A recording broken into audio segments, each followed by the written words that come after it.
بالجسم تكرار لأنه للهدى والنور جرار قلبي له في دار بالجسم تكرار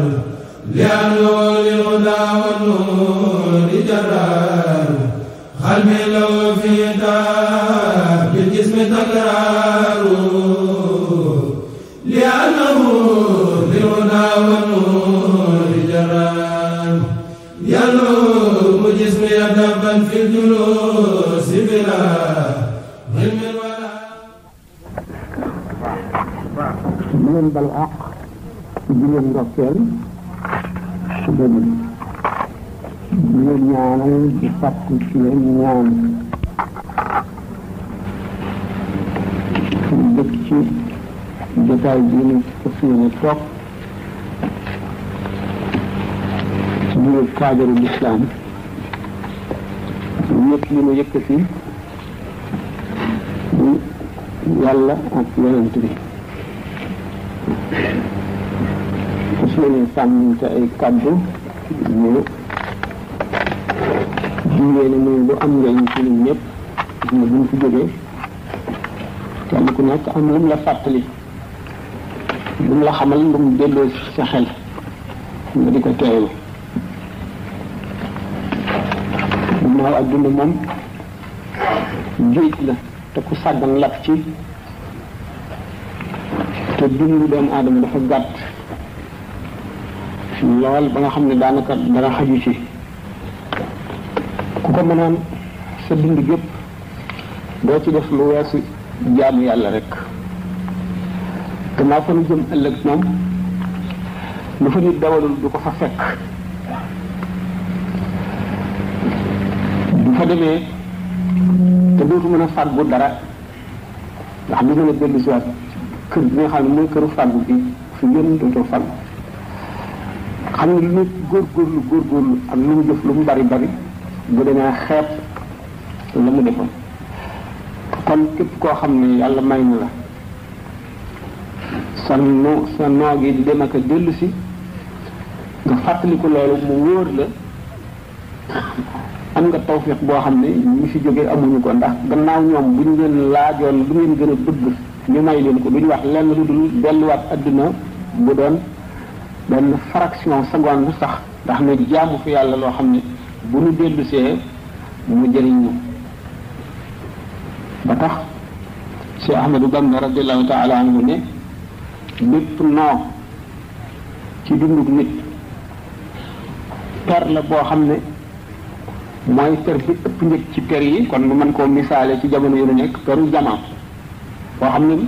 mën nga ci jënd ay njëlli ci àjjana mën ci jënd teraanga yu dul jeex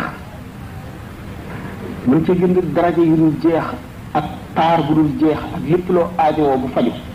nga mën ko ci diggante bu gàtt boobu nga xam ne ci la noo gi demee di dellu si mu ne kon soo ko sànkee moom noo boobu ci lu dul jaamu yàlla perte nga perte boo xam ne kenn mënu ko xiyaas ba xam ne mu toll rawatina nag boo ko pertee moom noo gi ci lu dul jaamu yàlla rawatina boo ko pertee ci mooy muy perte bi gën a rëy ndax nit ki moom waxtu yeewoo ci lalam teg tànkam ci suuf dana wax ak moom te du ko dégg dana ko ne yaa ngi yeewooti teg sa tànk ci sama kaw te ci sama biir ngay mujj ndax loolu yaa ngi ciy bàyyi xel wala déet suuf di yéemu bis bu nekk suba suuf set yéemu ci doomu aadama muy nooyal lalam bi muy tëdd lalam bi nga xam ne bu ngoonee mu fas ci yéene tëdd nelaw mu di ko nooyal fàtte lal ba nga xam ne bu fa tëddee dootu fa jóge ci basaan taxaw muy bàmmeel ni ci kon di nooyal lalam di rafetal néegam te néeg bi du fi sax lu dul jamono bu gàtt néeg ba nga xam ne nag dafay yàgg bu fa demee kenn xamul kañ la fay jógee ndax kenn xamul kañ la saa di taxaw yàlla lal ba nga xam ne mooy bàmmeel xam ne boo ci tëddee kenn xamul kañ nga fay jóge nga fàtte ko maanaam wala nga sàggane ko di nooyal lal bi nga xam ne doo fi yàgg xamuloo tey xamuloo suba xamuloo gannaaw suba di rafetal néeg bi nga xam ne yaa ngi fi xamuloo kañ ngay lañ la koy génne te boo koy génn doo ko génn ak say tànk dañ lay yenu génn la fi mu wër ne dootoo fi dellu si mukk ñeneen la ko fi bàyyeel sauf di yéemu ci kooku ki sàggane néeg ba ak lal ba nga xam ne ñuy sax la ba faw ba mu yàgg lool saa soog a taxaw di fàtte néeg di gën a ittewoo néeg bi ak lal bi nga xam ne diir bu gàtt nga fi am te xamuloo kañ la diir bi nan la muy loo xam ne kon bis bu nekk soof si di ko wax ak doomu aadama bi bu fi jógee itam ba nga xam ne mu ngay dem ci néeg boobale ak lal boobale néeg ba dina wax ak moom ba tey yow jaam bi ana lu la war ba nga sàggane woon man sa kër gi nga xam ne maay sa kër dëgg fii nga jógee ni sa kër gan nga wan da nga faaraw bon rek fii nga jëm si woon ana lu la ko fàtteloo ba nga sàggane ko ba toppatoo woo ko ana lan moo waraloon nga fàtte ma xel mu gàtt rek am ñàkk xalaat lu doomu aadama di tontu daa mel di kër gu bees gu doy kéemaan gu mat ci bàyyi xel ndax kan moom nga xam ne kan mu sew la te xóot ñu mënul gan gi rek mën boppam waaye gan gi mën kon ndax jëkk jëmm ñu ñu dugal ci kër googu dana la tànc ngay ku baax ngay ku bon dana la tànc goo xam ne kenn kook soowu daañu ko dégg lu dul doomu aadama rek ak jinne ñoo ko dul dégg dañu bàyyiwul kenn sallallahu alayhi wa sallam nee na fekkoon na am ni kenn kuy mucc ci tàncu bàmmeel kon Saad ibn Muaz mucc ci Saad ibn Muaz mi nga xam ne keroog ba mu faatoo juróom-ñaar fukki junniy malaayika wàcc nañu ñu ubbi bunti asamaan yi bunti àjjana teewul suuf si naj ko naj boo xam ne yonent bi sallallahu alayhi wa sallam waxtaane na ko alayhi salaatu wasalaam mu dem nag ba toll si jamono joo xam ne ju doy waar la yonent bi sallallahu alayhi wa sallam daana ko wax di avertir nit ñi man ñu baax ñi fi nekkoon mosuñoo dañ di ko fàttalee di ko waxtaane ngir delloo si ci xeli nit ñi rek waaye du muy gën a yàgg nag ñu di ko gën a fàtte di ko gën a sàggane am lu nekk sunu kanam bis bu ne mu bees di nu fàbbi rek nu am ay bëgg-bëgg yoo xam ne amul yemukaay am ay nëbët yoo xam ne amul yemukaay loolu lépp bis bu ne mu bees ci sunu xel bees ci sunu xol ñu di koy yéewtu te duñu ko jot mukk mu fàtte loolu nag la nga xam ne mooy dëgg goo xam ne du randu mukk du toxu du wàññiku te du dañ mukk te jaam bu ne da nga ca jaari ak foo mën a jaari da nga fa jaari Sëñ Tuuba radiyallahu taala anhu misaal na ko ba tey muy jamono ji ñu ko yonent bi sallallahu alayhi wa sallam daan misaale booy julli sax ñu ne booy taaya mujj taaya da nga fi jàng suñu borom maa ngi muslim ci yow sa màgg gi musal ma ci ayu Masiix Dajjal Masiix Dajjal seytaane su boppam la soo xam ne seytaane yi ko fi njëkk waaye moo ëpp doole seytaane dana damit bàyyi fi seytaane waaye mooy seytaane si gën a mag ci seytaane yi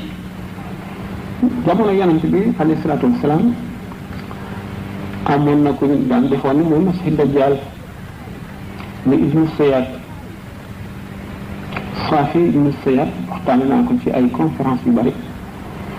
Saafi yonent bi sallallahu alayhi wa sallam am na jëmmi jamono sikki sàkk woon na ndax mooy Masiix Dajjal bi ñuy wax wala déet waxtaan nañ ko ay yoon bis bi nga xamee ne xam ngeen ne ku yàlla yónni ci mbindeef yi mi ngay ittewoo lu jubal mbindeef yi ak mi ngay bañee lu leen dëngal lu leen jaarale ci yoonu safar itteeloon yonent bi sallallahu alayhi wa sallam mu nekkoon xale bu toll ci fukki at ak ñeent juróom ak yooyu daan def yu kéemaane di wax yu kéemaane sallallahu alayhi wa sallam jóg ñu di ko seet ba xam lu mu làmboo keroog waxtu takkusaan bi mu ko fekkee ci ay xale la ay moroomam muy fo yonent bi sallallahu alayhi wasallam doxe ko gannaaw dóor ko ci mbagg boobu mu ngi ànd ak Sidna Omar ak Sidna Abdullah ibn Omar radiyallahu anhuma bu mu ko dóoree mu siggi ne wëlbët jàkkaarloo moom mu ne ko xam nga ne maa yonent bi yàlla yónni ci jaam yi mu ne ko waaw xam na seede naa ne yaay yonentu arab yi moom comme yahut la woon génn dugalul boppam ci ñi ñu yónni Muhammad sallallahu alayhi wasallam ci ñoom yonent bi sallallahu alayhi wasallam ne ko nëbbal naa la takam lu ma nëbb fekk yonent bi sallallahu alayhi wasallam mu ngi nëbb aaya jooju ci suur duxaani fartaq yawma tasma'u bi duxaanin mubiin Saafi ne ko ku wa dox ndoxale ci duxaan maanaam daanaka xam na li yonent bi wax Muhyiddin Ibn Arabi wax na foofu ne sallallahu alayhi wasallam dafa xalaat ci xelam rek laaj ko loolu waaye bu fekkoonte ne suñu borom moo ko ne laaj ko nangam kon Ibnu Siyaad du ko xam mukk Ibnu Siyaad ni ko wa dox mu ne ko yow li lay dikkal na mu demee mu ne ko ñaara lay dikkal kenn ki lu ma wax dëgg la ki ci def dana ma war mu ne ko laqad xullita al amru alayka yow dañoo jaxasi sa mbir ne ko ixsa falan ta'duwa tawrak sori fële doo wees fa nga war a yem noonu sallallahu alayhi wa sallam ittee woon kii Saafi ibn Siyaad dañul benn bi fi mu jóge ci mbooloo mi mu àndal Sidna Omar a ngi ci ba tey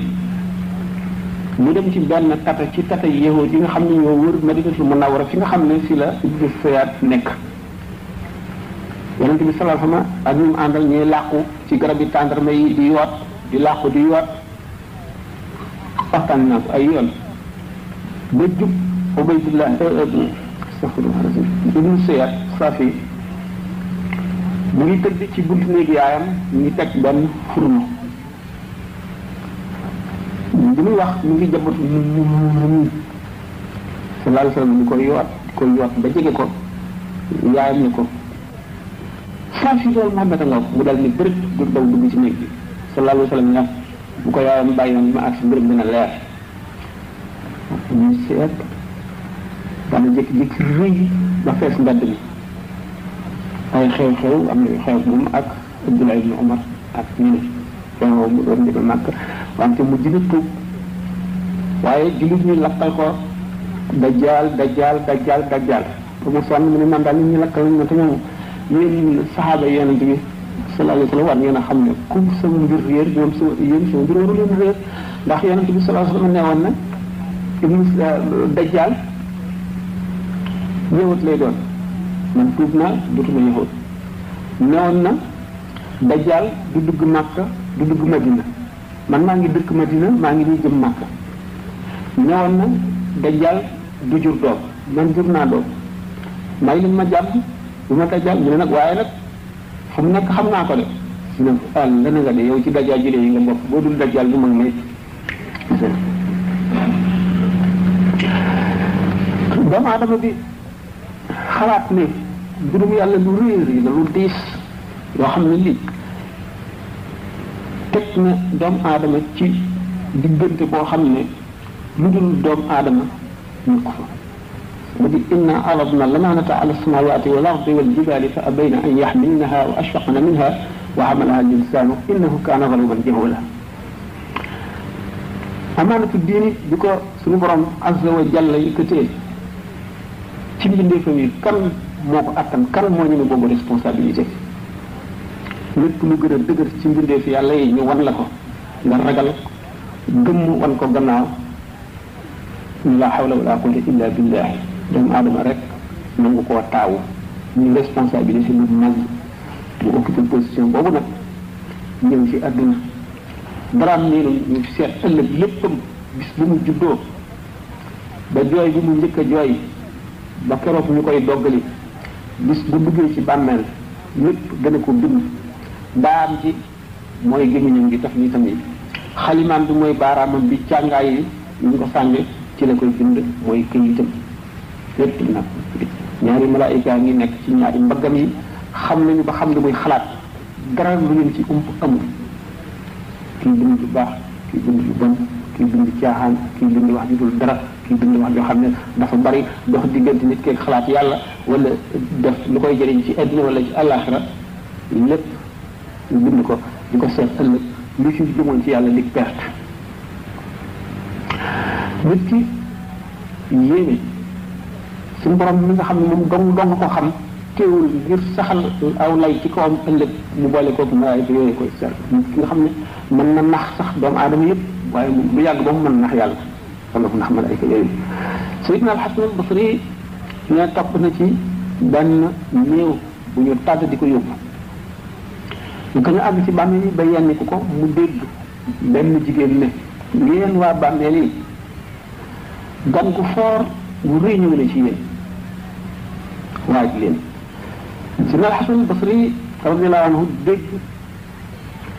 kàddu gu jóge ci biir bàmmeel bi nitu yàlla la woon koo xam ne suñu borom may na ko muy dégg lu nit ñi dul dégg di gis lu nit ñi dul gis mu dégg kàddu gu tontu ci kaw naan waa di kii gan gi ñëw dikkee na leen bàkkaar yoo xam ne yi mu ëpp montagne yi gën ko rëy gën koo diis ñu compliqué bi mu déggee baat boobu mu gis néew bi nga xam ne ñu ngi koy yenni ko mu naan bag jël lox moom ci boppam mu daanu xëm mu Sayyidina al-Hasan Basri radiyallahu anhu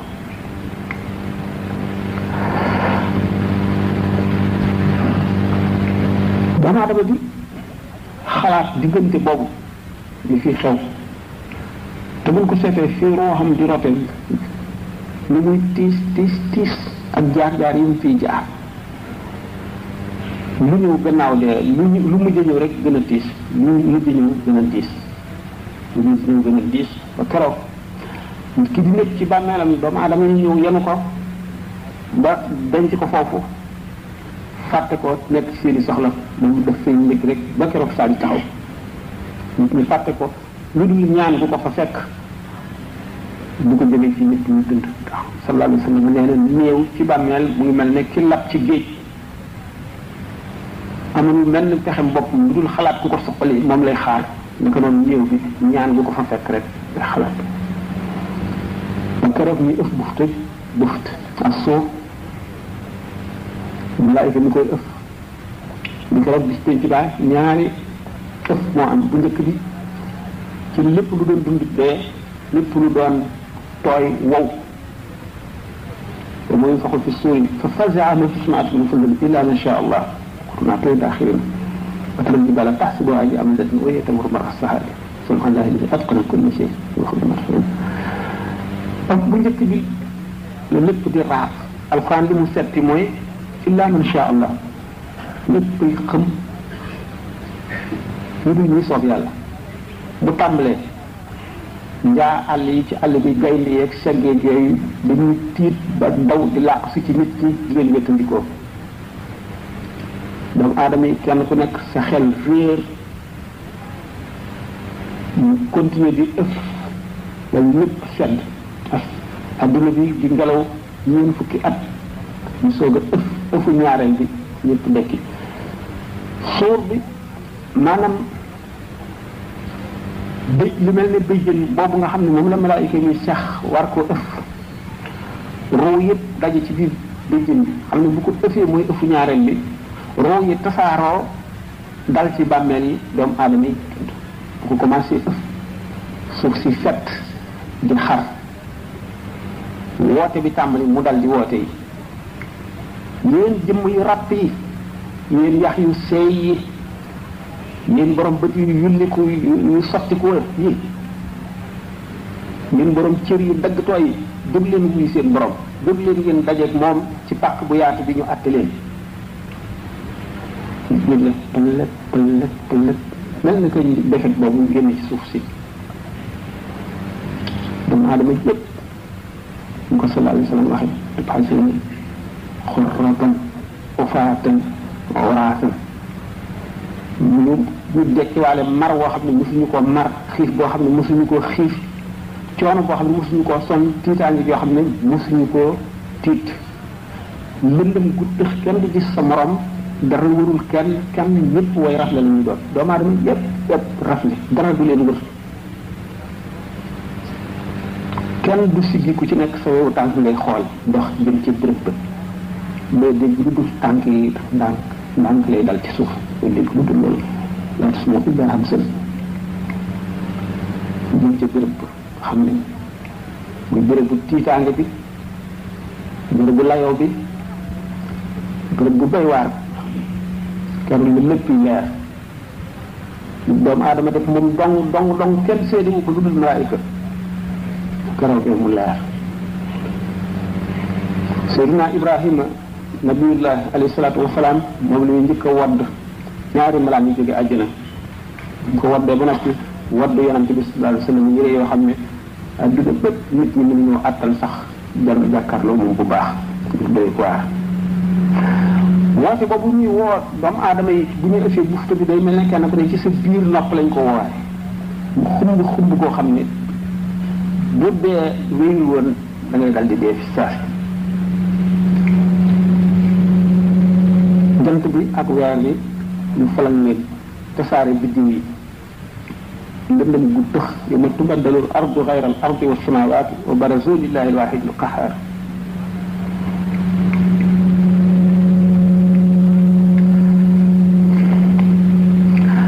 bu nit ñi dekkee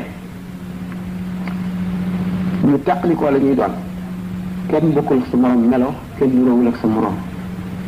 kon du xool sa morom ñii dañuy dekki nekk ay nopp jaboot mooy ñan mooy ñi daan rambaaj di jaxasi nit ñi xulóor di xeex wala ñuy noonoo wala ñuy bañante koo ñëw ci moom wax ko lu dul noonu ci moroomam mu daldi am lu mu ko fasal ci xolam ak lu muy jëflanteeg moom te bu dul woon wax jooju loolu du am ñooñu bu ñuy dekkee ay noppi jaboot la ñuy doon ñi dekki di ay mbaam xuux yi ñoom mooy ñi daan lekk riba ñoom la ñuy sàbbi ci melo woowu masxalin jigéen melo woowu ñii yooyu muy saxabona fi léegi ala wujuhim doo ko mas a saqar ñii dañuy dekki bu ñu doxee seen tànk day jëm kaw seen kanam gi dañuy këpp ci suuf di ko doxee di dotti ñu mbott ñun ñooñu daan lekk riba ñii bu ñu dekkee dañuy gumbo qaala rabbi lima hashartani a'ma wa qad kuntu basiran qaala kadhalika atatka ayatina fanasitaha wa kadhalika al-yawma tunsa wa kadhalika najzi man asrafa wa min bi'ajrin fa'adhabu al-akhirati ashaddu wa aqam ñooñu daan jeng ci atte ñu dekki tëx ñi nga xam ne dañoo gisoon seen bopp yëg seen bopp naw seen jëf jàpp na ñoo gën ñeneen ñi dekk di yëy seen lam ni mu bocc ko ba ak ci seen yóomi tànk yi mbéru li di sottiku ñu xew ku ne kenn mënu leen a jege mooy borom xam-xam yi nga xam ne li ñu daan wax dafa wuuteeg li ñuy jëf ñii ñu dagg seen cër yëpp seen tànk ak seen loxo ñuy bërëwu ñooy ñi daan lor seeni dëkkaale ñu daan lor seeni dëkkandoo bu ñu dekkee duñu am loxo duñu am tànk dañuy bërëwu ci dagg bi ci far dàdd bi ci puso yi ak lancet yi ci xali safara yi ci la ñuy bërëwu duñu am tànk duñu am loxo ñii ñu solal leen ay jàllaabi yoo xam ne goudron la bu bax mooy ñi réew amul dara ci woyof dañu rëy ñii ñu ndaaj leen ci lu mel ne ay garab ci biir safara ñuy yëngal garab yi di dox ànd ak moom mu ñooy ñi daan agent secret di dem ci buur bi di boole ay nit wala kilifa réew yi di boole ay nit diw nangam lay def diw nangam diw nangam ñi nga xam ne dañoo toppoon seen bànneex lu leen neex rek ci lekk ak naan ak wax nga xam ne duñu xalaat dara duñu wattandiku dara nu mu leen neexee rek yàlla may leen wërsëg ñu di ko noosee ñooy xasoo xet goo xam ne nit ñi li ñuy nekk ci tiis xet googu dana leen lor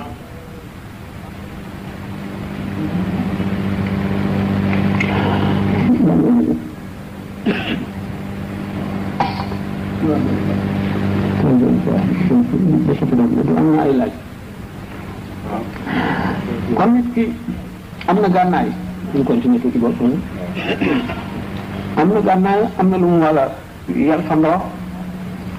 lu war a sukkandikoo ci jaar-jaar yooyu nekk ci kanamam te bu ñu am mu di duñu laaj la ëllëg muñ ak la boo xam ne lu ñëw dal ca muñ ci àdduna gannaaw muñ moom ñetti martaba la asabru sëñ bi wax na ko ci Masaalikul Jinaan asabru an asabru ala ak asabru fii asabru an mooy muñ bi ngay muñ ba li nga bëgg te yàlla tere ko nga bañ koo def xeex ak sa bakkan ba nat ko muñ lii la neex te du li gën kooku tuyaabaam xëjul ci adduna waaye moo gën a néew ci ci ñetti ñaar yi ci kanam ñi ciy des bu ñaareel bi muy asabru ala yàlla teg la tiis wala fitna nga muñ ko ndax ñooñu jàmbat tawat yàlla te yàlla tawat ko araam na lim la teg boo dee julli danga war a gëm ne lu baax la ci yow benn mu bëgg far say bàkkaar te jéggaluwoo ko mënuloo ko jéggalu tuub ko mu teg la loo xam ne dafay tiis ci yow nga xam ne moom moo la ko teg jàppale ne benn bindee fa la ko teg mu faxas sa bàkkaar yooyu wala mu yéene la ëllëg daraja joo xam ne wala jàmm joo xam ne ci bis bu nga xam ne ci la jàmm ci jafee te sa jëf mënu caa àgg mu teg la tiis woo xam ne moo lay joxi daraja yooyu ni sallallahu alayhi wa sallam waxee ne dana am doomu aadama yoo xam ne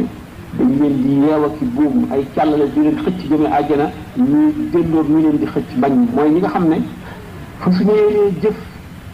ju leen mën a yóbbu àjjana mooy leen safara yàlla teg leen tiis bi nga xam ne naqari na leen bañ ñu ko te tiis boobu moo leen di yóbbu àjjana moom la misaale dañ leen a yeew ci ay càllale ak i buum di leen xëcc jëme àjjana ñu bañ di daas leen di tiirul ak sabru ala payam ëllëg ci daraja ci xéewal ci yee ci teraanga kenn xamul nu mu toll moo ëpp sab ñun li mu njëkkoon wax catégorie ñun di waxoon sànq bi li gën a kawe mooy asabru fii rajulu man yasbiru fii baliyatin wa ni'amin xaysu tafi fa rajulu man yasbiru fii baliyatin wa ni'amin xaysu tafi dëggi waaja mooy ki nga xam ne bu ko musibaat bara dalee bu amee xéewal gi gën a màgg ci xéewal yi ñëpp day muñ fii nag mooy asabru fii mooy muñ ci xéewal yàlla xéewal lew wërsëg bu bari ak jàmm ak aafiya nga dellu sa bopp ba loolu du feeñ ci yow yaa ngi ci génne xaq yàlla di ci dimbali ñi nga war a dimbali bewuloo fakkuloo sa bopp yëkkatiwoo sa bopp te ci kaw nit ñi defe ne yaa leen gën da ngaa dellu si ba tolloog ñoom yem fa nga yemoon déclassé woo yaa ngi ci classe sociale ba nga xam ne ci nga nekkoon bi xéwal bi ñëwagul yaa ngi ca ba tey doo fàtte ñi nga xamoon démb te ngay dimbalee di sarxe di joxe addiya di dimbali ñi nga tane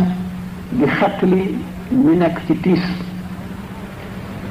kooku ñun googu mooy li gën a jafe ci mun ngi nit gën a bari ci nit ñi bu ñu ñàkkee ba yàgg ñu am maanaam rek yu wolof di wax bu ñu leggee bajantu mooy bu ñu saxee béjjën rek la ñuy daanee ñuy dal di wax du ma sa morom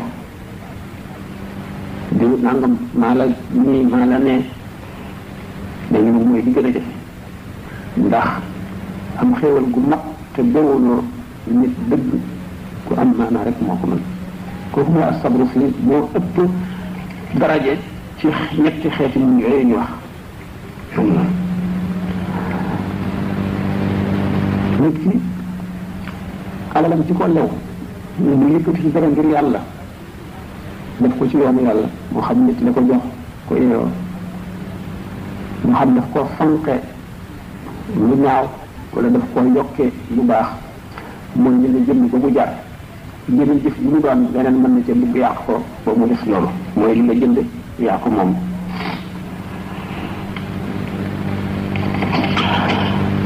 jullit bi kon waru la ñeetaane waru la ragal ndax bu fekkonte ne yàlla def na ko mu bumbul tëx lu lafañ di raam morom yëpp ak ñi ko wër wér nekk ci jàmm seen cër yëpp mat ñu am xaalis bu dul jeex xamul ku ci ëpp xéewal moom ñoom ndax li ko dal lépp ci dundu adduna gi rek la bu gàtt gi te ci bari mën na dañ li tax yàlla teg ko xamul lu mu doon mën na am bu ëllëgee du ko seetal dara yonent bi sallallahu alayhi wasallam nee na taxawaayu bis penc bi juróom fukki junni at yooyu nee na am na ñoo xam ne julli ñaari rakka ko gën a tiis ci ñoom te loolu yàlla tegoon tiis ci adduna booy mën xiyaam yi képp ko amoon afiya da nga leen ñee ndax seen tuyaaba ju màgg di nga xam ne kenn mënu koo peese kenn mënu koo wàññi kenn mënu koo natt kenn du ko mekk rek dañ leen koy jural rek te ñoom sax amuñu ay balance yu ñuy peese seen jëf yu baax ak yu bon amuñu téere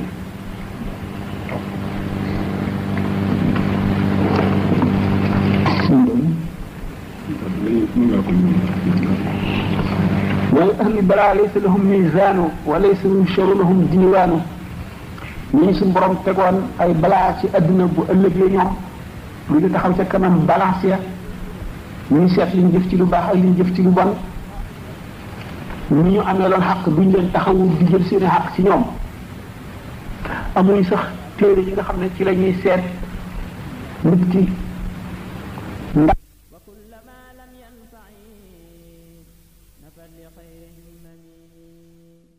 moom tiit dana tax yooyu yëpp ñu seetal ko ko lépp loo ci xam ne xalaatoon na ko ba mu yàqal ko dara rek bu ëllëgee du ko gis ci fee ko nag jar na ko iman nag alladina yuminuna bil xaybi gëm mu ngi aju ci kumpa loo gisul làmbuloo ko daj ko xeeñu la xamuloo fu mu nekk loolu mooy al imaanu bil xaybi dañ lay wax rek nga gëm ndax xel fa mu yem gàtt na ngëm ma ko sut fu mu mën a àgg ndax da ngay gëm yàlla gëm ne yàlla am na mosuloo koo gis mun loo fexe ba gis ko ndax laa tudrikuhu al-absaar wa huwa yudriku al-absaar wa huwa al-latiiful xabiir waaye yow gëm nga ne am na ngëm leeru xol la xolay nangu xol la yàlla di bindee melo woo xam ne borom dafa war a texe ëllëg liñ ko wax te kenn wanu ko dañ ko wax rek mu dégg ko mu gëm ko nangu ko ba wóolu ko ba gën koo gëm li muy teg loxoom di ci teg bëtam ndax bu fekkente nit ki xel dana yee nit dana ko gindi dana ko wommat waaye am na foo xam ne àggu fa ndax xel mi ci àdduna la tàmbalee te ci lay yem li ngay gis ci àdduna ci ngay xiyaas lañ lay wax ëllëg bu ko defee xel mi mën na leneen loolu mënu la nekk buñ ne lee Europe gépp ak Asie ak Afrique ak Amérique Australie mën na dugg ci butéel bii boo ko xiyaasee ci li ngay gis ci àdduna da nga naan mënu la nekk te kana li may faral di misaal rek le monde des dimensions maanaam adduna bii nga xam ne distance yi ak réyaay ak tuutuwaay yi moo ci nekk ñu di ko jàppee adduna boo xam ne demunu fa mooy mbiru roox rek bu boobaa réyaay boobu ak tuutaay boobu jege boobu ak sori boobu dootu am te yu ci bari bu ñu la ko waxee boo ko xiyaasee ci li ñuy gis ci adduna yu ci bari yenn yi da nga naan xaw ma ne muy amee wala mënu la am waaye nag yow mi nga xam ne amuloo xam-xam boobu doy na rek qudratullahi kàttanug yàlla nga xam ne gannaaw yemewul fenn te dara mënu koo të nga daal di nangu rek loolu lépp ndax nit ki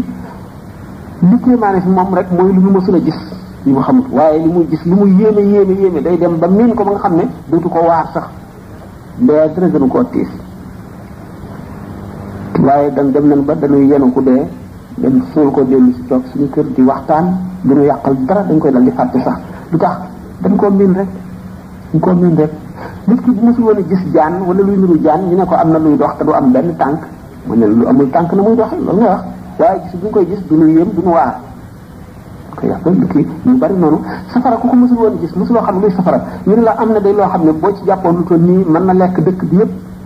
bu gisatul lu mu lekk daal di dee loolu mënul nekk ndegam ci adduna kon moo am yoo xam ne dañ koy miin rek ba nangu ko waaye buñ ko mësul woon gis da ngay defe ne lu mun la am la rawatina beneen monde maanaam beneen adduna beneen kawnu boo xam ne dafa opposé bii maanaam dafa safaanoo bii ra'san ala aqil xam ni kon yomal xiyam yi ñu ci wax yëpp lu mën a nekk la ba nit ki bu fekkante ne sax jaamu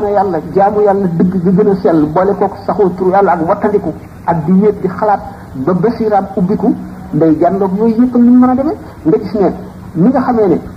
wàllu yu mën na def boppam juróom-ñetti nit kenn ku ci nekk niroog moom ba boo ko gisee doo sikki sàkkani moom la boo ko waxee koo xam ne xamul mbiru wilaaye daf naan du dëgg jinne sax am na ñu dem ba di ko weddi te jinne ji mën na jël forme bu ko neex malaayika mën na ko te loolu yëpp lu am la am na fii ci adduna ñu dem a dem ba mu leer leen ci ay wasaayil mu leer leen nañ rawat bu ñu yonent bi sallallahu alayhi wa sallam guddi gi reer nañ ba tëdd mu tëdd ñu leen ñuy tëdd bi ñu yeewoo mu nekk li leen fu mu jaar ba dem baytul muqaddas xam ne dem bi weer la dikk bi weer mu dox ko ci guddi gi loolu du lu tuuti mu jóge fi bëtt juróom-ñaareelu asamaan ba dem ci xawratul qudus benn si bu fekkee ne xiyaas ko ci adduna bi ci warwaay yi ñuy war ak distance boobu da ngay daal dina loolu na mu mën a nekkee te fekk na masalatul xijaab la ay kiiraay la yi ñuy muri du masalatul masaafati lu leer la lu nekk mën a am bu la yu ne diiwaanu awliya yi ci sama biir dënd bii la nekk fi la ñuy daje yow mii nitu kese xamuloo tasawuf dëgg xamuloo mbirum roo ndax lay jaaxal moo tax yi ñuy nekk li àllaaxira jot ban waaw su fekkee ne am na ay laaj ma gàttal ko fii ndax xam ngeen rek ni mbir yi demee béréb yu bari jaar nañ fa def ay waxtaan te fi mu ne noonu ñu bëgg jóg ñi am fu ñuy fanaan ñu dem bu soobee yàlla dañu seet rek mënuñu leen kii ñu dugal leen ci programme bi waaye dafa xat ngeen jéggal ñu rek su fekkoon ne sunu kii la sunu sago la waxtaan yi dina gudd waaw laaj bi ci njëkk Assane Fall moo laaj Bilaal mi nga xam ne moo daan nekk yonent bi sallallahu alayhi wa sallam ñu dafa dégg ñu ne yonent bi sallallahu alayhi wa sallam dañu ko bëgg a may doomam waaye mu ne woon ak li nga ñëw moo tax mooy mu la laaj ko xam ne lu wér la wala déedéet wérul yonent bi sallallahu alayhi wa sallam nee na alquran yi njëkk ne ja'alnaakum shu'uban wa qabaa'ila li ta'aarafu inna akramakum indallahi atqaakum yonent bi alayhi salaatu wa salaam xam na ne la fadla li arabiyyin ala ajamiyyin wala li ajamiyyin ala arabiyyin illa bi taqwa wax wala li aswad ala ahmar wala li ahmar ala aswad alaykum bi taati walaw kaana abdan habashiyan walaw kaana jooju sax dafa bàyyi xel ci li nit ñi meen ni ñu suuxale nit ku ñuul ndax nit ku ñuul moom ko xam dara xam ne ñuul ak weex du lenn muy mel ne xar mu ñuul ak xar mu weex taasir géographie rek la influence rayon ultraviolet yi nga xam ne ñii dañ koy recevoir mu oblique ñii direct ñi koy recevoir mu direct naka nun nga xam ne suñu peau day réagir muy pigmentation bu pigment yi bare mooy ñuulal yaram du lenn kooku du dara wax ma la ak yonent yi fi seen xam-xam tollu ak li ñu dikk ngir dindi ci nit ñi rëy ak wane ne kii gën kii ci lu dul ragal yàlla mu dikk ngir loolu bu saxalee loolu ne kii doon naa ko bëgg a may sama doom waaye dégg nga duma ko may ndax dafa ñuul day mel ne kon li mu tabaxoon moom moo koy jéem a màbb déedéet du loolu Sidna Bilal mosulu ñaan yonente bi sallallahu alayhi wasallam doomam Sidna Abubakar ak Sidna Omar xanaa ñoo gën a fort ci jullit ñi te ñëw na ñaan Fatima yonente bi sallallahu alayhi wasallam defu ko mu may ko Ali te ñoo ñëpp a weex lu ko waral xikma la boo xam ne moo nekk ci biir ndax Sidna Ousmane di ko yonente bi sallallahu alayhi wasallam njëkkee may Ummu Kalsum mu faatu mu may ko Ruqiya feebar tawat ba bi ñuy dem Badar fekk ko ci tawat bi yonente bi sallallahu alayhi wasallam ne Sidna Ousmane toogal nga toppatoo ay mbiram bul ñëw ànd ak ñun moo tax Sidna Ousmane demul Badar waaye nag boo limaal nañ ko si ñi demoon Badar ndax xolam dafa ànd ak ñoom ni ko si Sëñ Tuubaa waxee ci Mimiya il qalbu ne la siyama al xulafa Siddiq ba Omar Ousmane wa Aliyun bughyatul ulama mu dal ne il qalbu Ousmane fihim kal xusaati ma am ama salaasatu fa izhaaru man bahama li tax ma limaale ko moom Ousmane mu ñeenteel yi xolam mu ngi ànd ak ñoom niki ñi doon xare yëpp noonu la Ousmane amee tuyaaba yi ñi doon xare noonu la xolam àndee woon ak ñoom amma salaasatu ñett ñi des nag muy Aboubacar Omar ak Ali moom fa izhaaru man bahama kooku nëbb réerul kenn ku ne xam ne ne demoon nañu Badar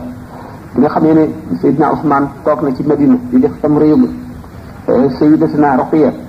bu faatu bu denc ko bu dikkee Seydina Omar dafa dem ci Yonent bi sallallahu alayhi wasallam ne ko Seydina Ousmane amul benn soxna fii mu nekk bu ko bëgg a jox Hafsa nii doomu Seydina Omar Yonent bi sallallahu alayhi wasallam ne ko tëyal sa doom danaa jox Ousmane ku gën sa doom te sa doom it danaa ko jox ku gën Ousmane Seydina Omar jaaxle ki gën sama doom ki gën Ousmane kan la Yonent bi sallallahu alayhi wasallam fab Hafsa jox boppam ñu ko xanaa maa la gën mu ne ko waaw mu fab doomam muy Fatima nga buñ ci booba ba mu kilee rox booba kilee gaañu woon Umu Kalsum moo njëkk gaañu jox ko ne ko kon sama doom ak sa doom ku ci gën mu ne ko sa doom mu jox kon Sidna Ousmane ku gën doomu Sidna Omar fab doomu Omar jox ko ku gën Sidna Ousmane muy loolu dégg loolu lépp nag maanaam politique gu l'islam la woon dafay gudd sax bu ma ci demee fii yi nga xam ne daal mooy li gën a gàtt moo di ne loolu ñu xalaat sore naag li am Sidna Bilal musul woon ñaan Yonent bi sallallahu alayhi wasallam doomam xelam xalaatu ko Sayyidatuna Fatima ñi ko jiitu nag ñi ko jiitu bu ñuy juddu Yonent bi sallallahu alayhi wasallam xalaatuñ sax ñenn ñi booba yónneeguñ ko ñenn ñi booba xalaatu ne dana génn Makka sax métti na bi nga boobu te jamono yooyu ñooñu Sidna Aboubacar jëndegul Seydina Bilal te ba di ko ci leen ba di ko waaw kon loolu weddi na loolu bi nga xam ne nag dem nañ Madina te nga xam ne doomu Yonent bi sallallahu alayhi wasallam yëpp joxoon nañ leen yeneen Sayyidatuna Fatima fa nekkoon te Seydina Bilal mosu koo xalaat Seydina Omar ak Seydina Aboubacar ñoo ko mosoon a ñaan waaye mosuñu ko ñaan loolu kon ñu wax lépp nag sore naag li am dara xasawu ci sëriñ Xaadim Fay moom day laaj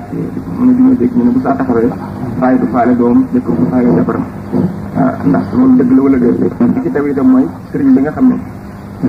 asalaamaaleykum wa rahmatullahi taala wa barakatuhu yéen mbooloo bi ñoo ngi leen di gërëm bu baax ci teewaay bi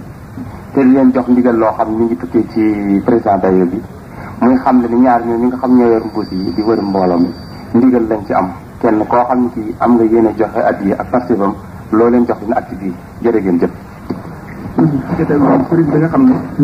dafa am ay taalibe ñu ko jox di ko liggéeyal di ko jox addiya bu boobaa na muy demee Alxuraan moo wax loolu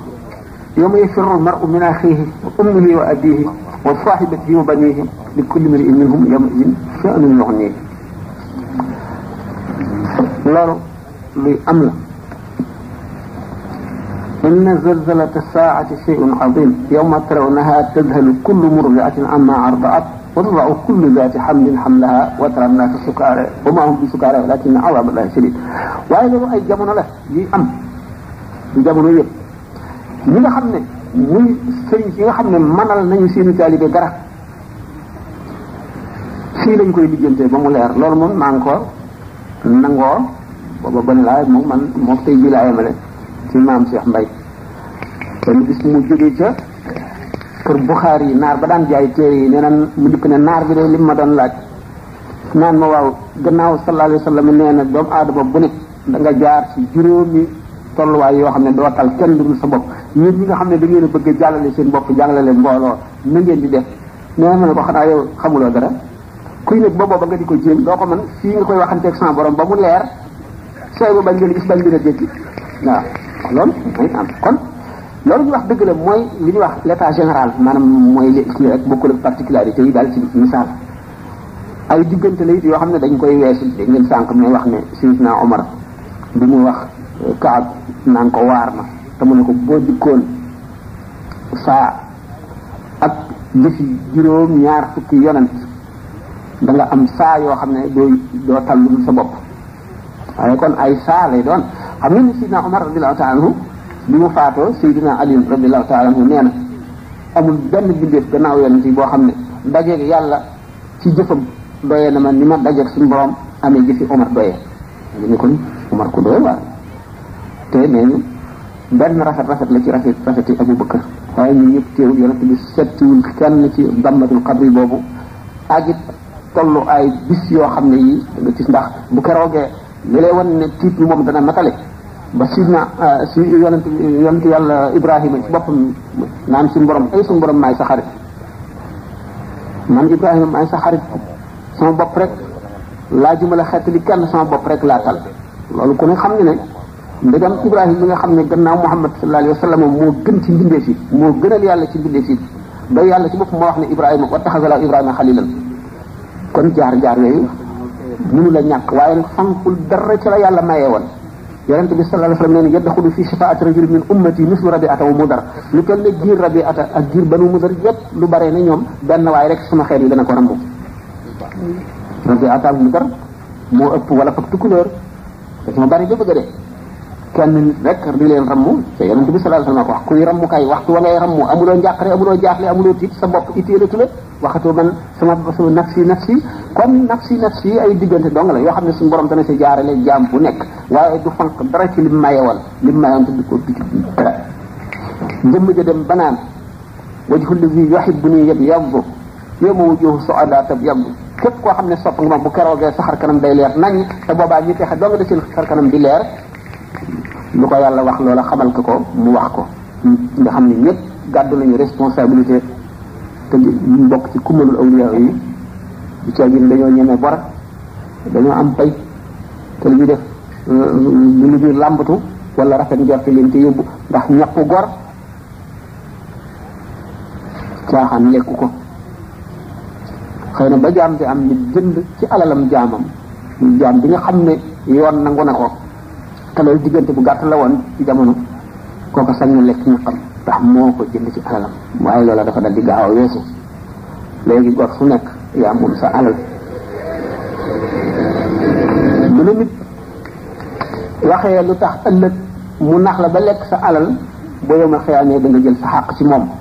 bu la mënula xettali ñooy nag li nga def ñoom dañ ko xam ay tubaab ñoo proposé. J'aimerais savoir comment un non-musulman pourrait s'approcher du mouridisme de la façon la plus correcte. Je vous prie de répondre en français. ay mbokk tubaab yu nekk fii ñoo doon laaj. français la waaw. ñu bëgg a xam. man la ku nekkul jullit. mën a bokk ci mouridisme wala mu jege ko. ci façon bu correcte daal. loolu laaj ñu nag ñu bëgg ñu répondre li en français. M'excuser,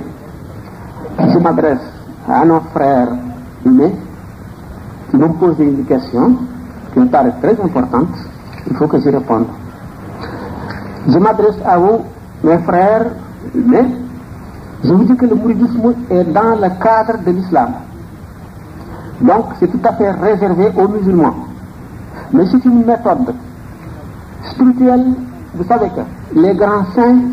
sont des médecins. Les hommes sont des malades, mais maladies spirituelles, pas des maladies corporelles, mais des maladies spirituelles. Cheikh Ahmadou Bamba est parmi ces médecins. Il a ces méthodes de guérir ces malades qu'il avait établies en parfaite connaissance de cause, étant un chef spirituel d'une catégorie supérieure. Avant d'établir cette méthode qui est appelée le mouridisme, il avait beaucoup écrit pour enseigner sa méthode qui lui est propre, pour laquelle il n'a imité personne, mais qui lui est personnelle, parce que les grands saints qui ont appelé à leur voix, ils ont chacun sa méthode. Il a établi donc dans le cadre de l'islam seulement cette méthode. Si quelqu'un a le désir de l'appliquer en lui-même, dans le cadre de la spiritualité générale, ça revient à une éducation parfaite. L'homme doit s'éduquer parce que dans la vie, il y a toujours des leçons que l'homme peut tirer de ses actions, des événements auxquels il assiste, des observations qu'il fait lui-même, des faits qu'on lui raconte, puisque l'homme n'est jamais parfait. Tant qu'il est en vie, il a toujours des leçons à apprendre des comportements à adopter, si Cheikh Ahmadou Bamba appelle ses adeptes à être corrects dans leur vie commune ou individuelle, on peut bien imiter ses méthodes. Il a beaucoup écrit, il y a un ouvrage pour les adeptes mourides qui leur donne une ligne de conduite qui est très correcte, qui peut être aussi adoptée par les non-musulmans. Mais il y a quelques craintes. C'est que le milieu où l'homme se trouve n'est pas toujours prêt à accepter ou à favoriser certaines conduites ou certains faits. Il demande au mouride d'être correct envers lui-même d'abord et ensuite envers son prochain. De souhaiter pour lui-même ce qu'il souhaite pour son prochain. D'être honnête dans le traitement de tous les humains, qu'ils soient musulmans ou non, d'être humble ou modeste, de ne pas être prétentieux. Quand on traite quelqu'un, on le traite d'égal en égal. Et chaque fois qu'on peut aider son frère humain, on ne doit pas hésiter à le faire. On ne se considère pas au-dessus d'aucun être humain. On doit également être toujours prêt à aider son frère et aussi à apprendre pour se continuer de se perfectionner, parce que la perfection n'est jamais atteinte au plus haut degré. Donc, l'homme doit toujours s'assujettir à un certain musulman. Là, il médite. Cheikh Ahmadou Bamba a appris comment on doit méditer quand on est seul. On réfléchit et là on tire des leçons, que ce soit dans la vie matérielle, dans la vie d'ici-bas ou dans la vie de l'au-delà. L'homme doit toujours songer à sa mort. Comme il croit à un Dieu, pour les musulmans, tout ce qu'ils font, ils le font pour l'amour de Dieu. Ils sont toujours conscients de recevoir la monnaie de ce qu'ils ont vendu, et que tout ce qu'ils auraient fait, ils verront donner les conséquences. Peut-être ici-bas, quand on est sur le lit de la mort, ou dans ce qu'on appelle le barzakh, c'est-à-dire la vie intermédiaire, vous savez qu'il y a 5 sortes de vie. L'homme, en général, vit dans le sein de sa mère avant d'être mis au monde. Là, il y a un rapport spécial entre le corps et l'âme. Il se parle de l'âme charnelle. Il ne parle pas encore de l'esprit. Mais quand il est mis au monde, le rapport change. Parce que quand il est dans le sein de sa mort, comme futur, il est totalement détaché de ce qui se passe dans ce milieu. Il n'entend rien, ne voit rien et ne sait rien. Il ne sent pas les intempéries. Quand il fait froid, il ne le sent pas. Quand il fait chaud, également, quand sa mère est malade, tout ça, il le fait. C'est toujours indifférent. Quand il est mis au monde, maintenant, il est mis en contact direct avec le milieu. Quand on parle, il l'entend. Quand il y a un bruit, il l'entend. Il sent le froid, la chaleur. Quand on s'adresse à lui, on lui parle. Il reçoit et il conçoit. Mais le rapport encore change une nouvelle fois quand il dort. Il dort, il est toujours dans le milieu, mais il ne sent plus rien, comme s'il était absent. Quand il se réveille, ce rapport change. Mais quand il est mort aussi, mais il est dans sa tombe. Il y a un autre rapport entre le corps et l'âme. Là,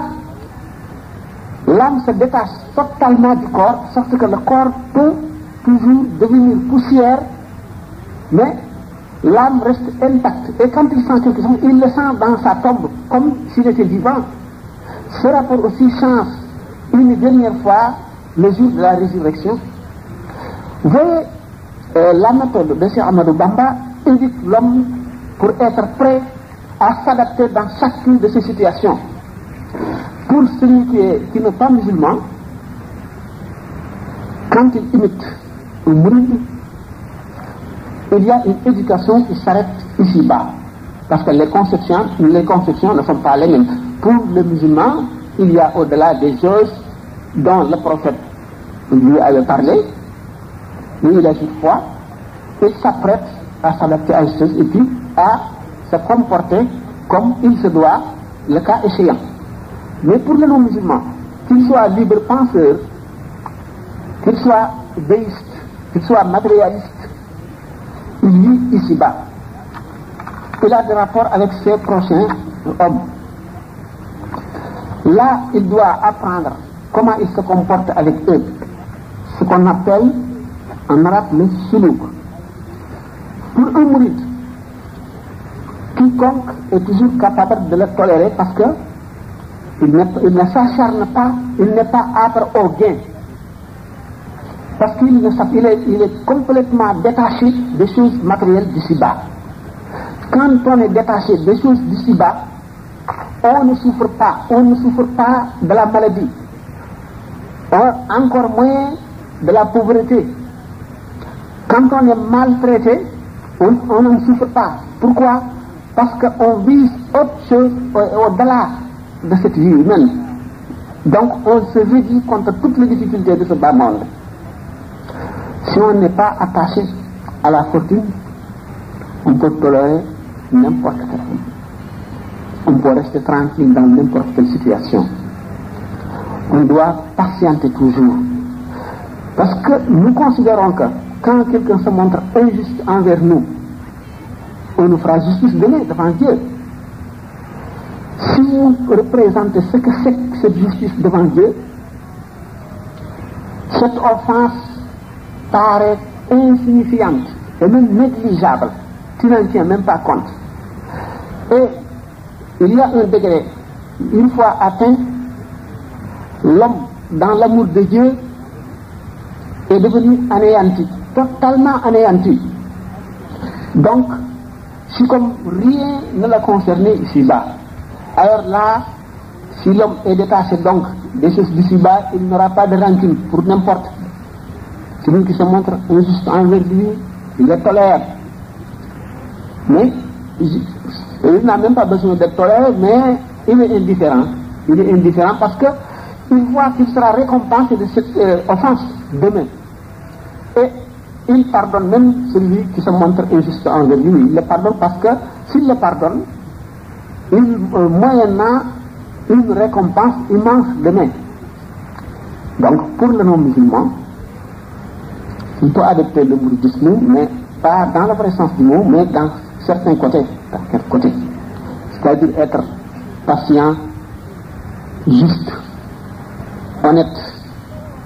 tolérant, étant humble ou modeste, etc., etc. Il y a beaucoup de principes dans le mouridisme. Alors, vu ce manque de temps, on ne peut pas se lancer là-dedans, puisque ça nous amène un peu loin. Or, il y a nos frères qui nous écoutent,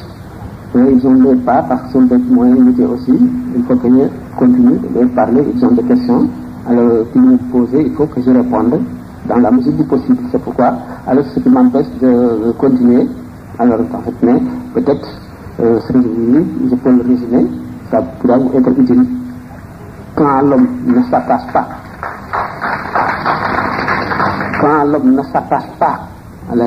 à la vie matérielle, il tolère tout. Il est devenu fort. On ne peut pas le menacer. Mais il n'a pas de désir coupable au point d'être exploité ou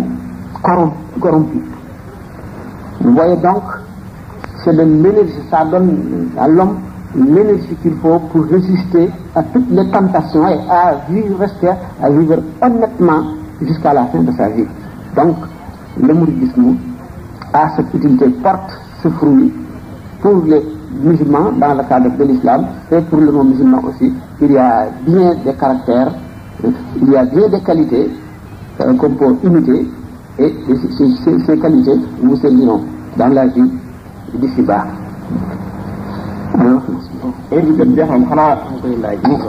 sabon tafe boobu kulum naari juróom-ñaari ñi faral nañ koy laaj waaye dafa doy waar léegi naa ci wax tey loo xam ne sax daaw ma ko wax waaye du bari juróom-ñaar la juróom-ñaar benn bu njëkk mooy bismillah boo ko wàññee dindee alif ji ñu asaf juróom-ñaari xaraf la buñ ne lépp loo xam ne yaa ngi koy def te andul juróom-ñaar ñi tàmbali woo ko nu ko waxee ci biir bayt bi am na wa man biha min kul فمن تقطب كل نار تريد ما تقول الله سبحانه وتعالى كل شيء ده في تبرع فيه قادم على العادات كل ما كان زوجات منفصلة ولا من بغير حاجة فلا يكون خائبا ولا منفصلا ومن am na ci benn bayt boo xam ne moo lay wan ne bismillah mooy lépp loo ko tàmbali aajo joo ko tàmbali wa man rama li xaajati toq ba bila fekk noonu nañu yëpp lu xaal nañ jox balaa da nga xam ne loo xam ne li boo ko sàkkoo ci aajo rek mu faju te boo ko sàkkuwul ci aajo ji du faju mukk bismillahi rahmani rahim ndax yonente bi sallallahu alayhi wa sallam nee na kullu amrin zi baalin laa yubda'u fihi bi bismillahi fa huwa aqta'u abda'u ajdahu aw kama qaala alayhi salaatu wasalaam kon jullit bi yoonal nañ ci moom lépp muy def ne bismillah bu ko defee aajo ji bu fajoo ci saahir faju na ci baatin bu fajowul ci saahir it faju na ci baatin boo ko tàmbaleewul nag gannaaw jëf ji barke nekku ca fa aajo ji fajowul bismillah benn nan bàyyi nan ko yemale foofu li ci des bàyyi noonu daal juróom-ñaar la wax naa leen benn bi xëy na du ñàkk bis ma wax ci beneen wala beneen da am na ci boo xam ne sax daal li ko wax moo di famille di shawqin boobu waaw mooy waqafu alquran woowu nga xam ne juróom-ñaari fan nga koy àggale famille di shawqin faag yaa ngi tàmbalee fatiha ba ci maida bu ci ëllëg saa nga tàmbalee ci maida ba ci yunus muy yàgg famille nga beneen yoon nga tàmbalee ci yunus ba ci lisra beneen yoon nga tàmbalee ci lisra ba ci shuara surtout shuara beneen yoon nga tàmbalee surtout shuara ba ci wasafati beneen yoon nga tàmbalee ci wasafati ba ci xaaf fal qur'an majid bu ci ëllëg saa nga tàmbalee beneen yoon ba nga tàmbalee ci xaafal qur'an ba mu jeex ñaara ngoog lu foofu la mu ci yëpp salaamaaleykum wa rahmatullahi wa barakatuh du affaire bi jeex na kon ngeen jéggal nu rek ba beneen yoon bu soobee yàlla mën na dogal xëy na buñ fi jël si ngeen bokk si ñu ñu jiital ci programme bi bu ko defee waxtaan yi da ngeen a gën a yaatu bu ngeen xamee rek nag ni mu demee da ngeen ñu jéggal ndax fi mu ne dañoo dal di bëggal ci it daal da nga waaw asalaamaaleykum wa rahmatullahi taala wa barakatuh question yi ci bari si daal ba tey ma wax leen lenn ba ñu jógee ba léegi conférence yi ñu doon def yëpp amu ci benn boo xam ne nuroo naag ba ca des bu ngeen fexee ba am cassette yëpp dana mat sa question yu bari yi ngeen di posé am na fu ñu ko posé ba tontu woon nañ ko da ngeen xam ku tontu yi. qalbi law fi itabil jismi takraru li annahu lil huda wan nur jarar qalbi law fi itabil jismi takraru li annahu lil huda wan nur jarar qalbi law fi itabil jismi takraru li annahu يلوم جسمي دبا في الجلوس بلا